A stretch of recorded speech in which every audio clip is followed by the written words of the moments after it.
Hello friends, मैं समिता आपका स्वागत करती हूँ मेरे अपने चैनल पर। फ्रेंड्स, आज हम 38 साइज़ का बैक नेक डिजाइन देखेंगे। मैंने इसका मेजरमेंट फ्रंट पार्ट में बताया है और फ्रंट पार्ट का वीडियो भी मैंने चैनल पर अपलोड किया है और उसकी लिंक भी मैं डिस्क्रिप्शन में दे दूँगी। अब हमें बैक पार्ट का नेक का मेजरमेंट लेंगे। नेक फिट में रख रही हूँ मैं 2 इंच और नेक की लेंथ रख रही हूँ मैं 3 इंच और नीचे से 2.5 इंच फिट में रखते हुए इसे हम एक चौकोन बॉक्स तैयार कर लेंगे और सिंपल राउंड नेक निकालना है हमें। बहुत ही छोटा नेक है, ज़्यादा बड़ा नेक नहीं बना रही हूँ मैं। अब छोटा ही नेक का हमें राउंड नेक निकाल लेंगे और इसको हमें कट कर लेंगे। अस्तर के फैब्रिक को ही कट करना है, मेन फैब्रिक हम बाद में कटिंग करेंगे मेन फैब्रिक के नेक की। अभी अस्तर के फैब्रिक का ही मैंने स्टिच लगाया है और पेपर पेस्टिंग लगाते हुए हमें मेन फैब्रिक के साथ अटैच करना है नेक बराबर से। पेपर पेस्टिंग के ऊपर से हमें एक पैर का मार्जिन रखते हुए स्टिच कर लेंगे और मेन फैब्रिक हमें नेक के बराबर से ही कट कर लेना है।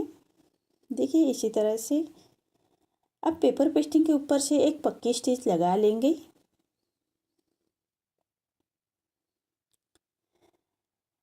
अब पूरे नेक को हमें छोटे कट्स लगाएंगे, सिलाई ना कटे उसका ध्यान रखें। पूरे नेक को हमें छोटे कट्स लगा लेने हैं।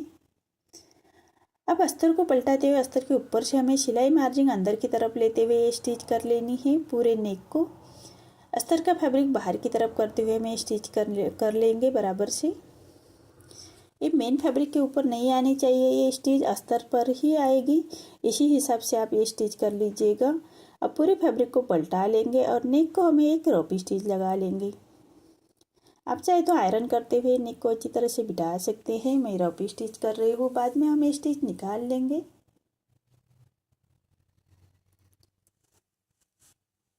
इसी तरह से पूरे नेक को हमें रोपी स्टिच कर लेंगे। अब मेन फैब्रिक और अस्तर के फैब्रिक को हम जोड़ लेंगे।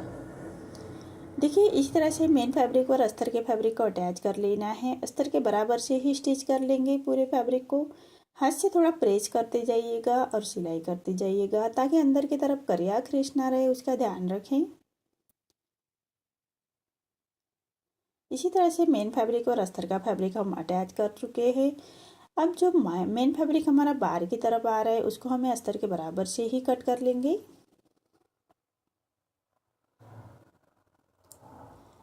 इसी तरह से अस्तर के बराबर से हमें मेन फैब्रिक कट कर लेना है। देखिए इसी तरह से बैक पार्ट हमारा रेडी हो चुका है। अब हमें फ्रिल के लिए फैब्रिक लिया है और उसका ऐसे फोल्ड करते हुए स्टिच लगा लेंगे कॉर्नर से।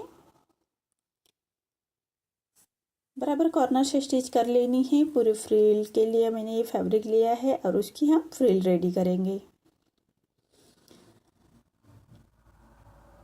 ऐसे हाफ इंच पर पूरे फ्रिल हमें फोल्ड कर लेनी है और बराबर से फ्रिल की फोल्डिंग करते हुए हमें स्टिच कर लेंगे।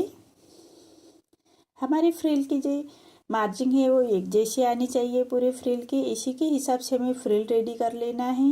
फ्रिल हमेशा सीधे पट्टी में ही कर लीजिएगा, तभी हमारी फ्रिल अच्छे से फिनिशिंग के साथ आएगी। देखिए हमारी ये फ्रिल रेडी हो चुकी है। अब हमें नेक के बराबर से उसको अटैच कर लेना है। तो नेक के 1 इंच का डिस्टेंस रखते हुए पूरे नेक को हमें राउंड लगा लेना है। मार्किंग कर लेंगे 1 इंच के डिस्टेंस पर पूरे नेक को।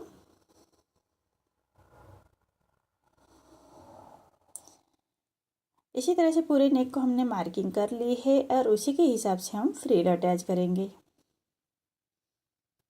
देखिए इसी तरह से मार्किंग कर लेनी है 1 इंच के ऊपर और पूरे मार्किंग के हिसाब से हमें ये पूरे फ्रिल को अटैच कर लेंगे। देखिए इसी तरह से फिनिशिंग के साथ हमें फ्रिल अटैच कर लेनी है। अब जो बची हुई फ्रिल है उसको हम कट कर लेंगे। अब इसको फिनिशिंग दे देंगे, तो हमें एक लेस अटैच करते हुए फिनिशिंग दे देनी है पूरे नेक को। तो पहले नेक के कॉर्नर से हमें एक लेस अटैच करेंगे, नेक के बराबर से ही बराबर से। इसी तरह से नेक के बराबर रखते हुए एक लेस अटैच करेंगे और लेस को अच्छी तरह से बिठाने के लिए लेस के दूसरे कॉर्नर से भी हमें स्टिच लगा लेनी है। अब जो फ्रिल के ऊपर हम एक लेस लगाएंगे, बराबर फ्रिल के बराबर से हमें ये लेस अटैच कर लेनी है। फ्रिल की जो हमने अटैच किए थे वो सिलाई नहीं दिखनी चाहिए, इसी के हिसाब से हम लेस अटैच करेंगे। लेस को अच्छी तरह से बिठाने के लिए लेस के दूसरे कॉर्नर से भी हमें स्टिच कर लेनी है। हम बैक पार्ट की प्लेट देते हुए हमें बैक पार्ट को कंप्लीट कर लेना है। तो 1 इंच का मार्जिन कवर करते हुए हम बैक पार्ट की प्लेट्स दे देंगे। अब फोल्ड करते हुए हमें नीचे से फैब्रिक को सीधा कर लेना है। देखिए इसी तरह से हमें फैब्रिक को सीधा कर लेंगे और उसको हम छाट लेंगे। अब हमें कमर पट्टी अटैच कर लेनी है। तो कमर पट्टी ली है मैंने 1.5 इंच की और उसको 1/2 इंच का मार्जिन कवर करते हुए हमें अटैच कर लेनी है। और पूरे कमर पट्टी को छोटे कट्स लगाएंगे और पट्टी को पलटाते हुए पट्टी के ऊपर से हमें एक स्टिच कर लेनी है। अब पट्टी को फोल्ड करते हुए कॉर्नर की स्टिच कर लेंगे। अब पूरे पट्टी को फोल्ड करते हुए रॉपी स्टिच कर लेना है। जो बाहर की तरफ फैब्रिक आ रहा है उसको कट कर लेंगे और पूरे पट्टी को फोल्ड करते हुए क्रॉपी स्टिच लगाएंगे।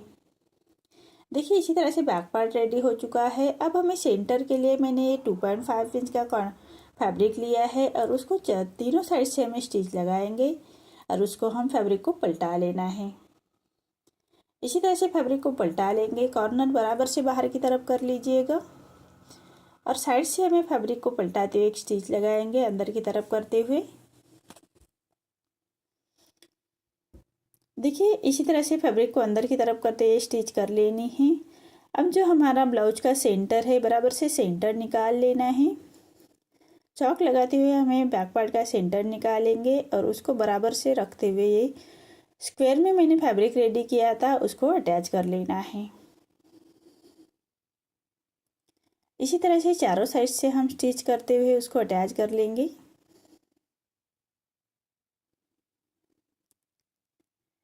अब उसके ऊपर ये सिलाई के ऊपर हमें लेस अटैच कर लेनी है बराबर कॉर्नर से।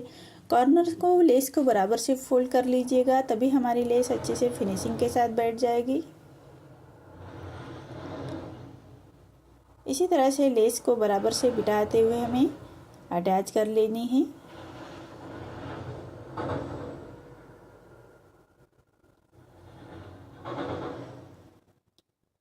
इसी तरह से लेस को बराबर से और लास्ट में हमें लेस को फोल्ड करते हुए उसको लॉक कर लीजिएगा स्टिचिंग को। अब लेस के दूसरे कॉर्नर से भी हमें स्टिच लगा लेनी है ताकि हमारी लेस अच्छे से बैठ जाए।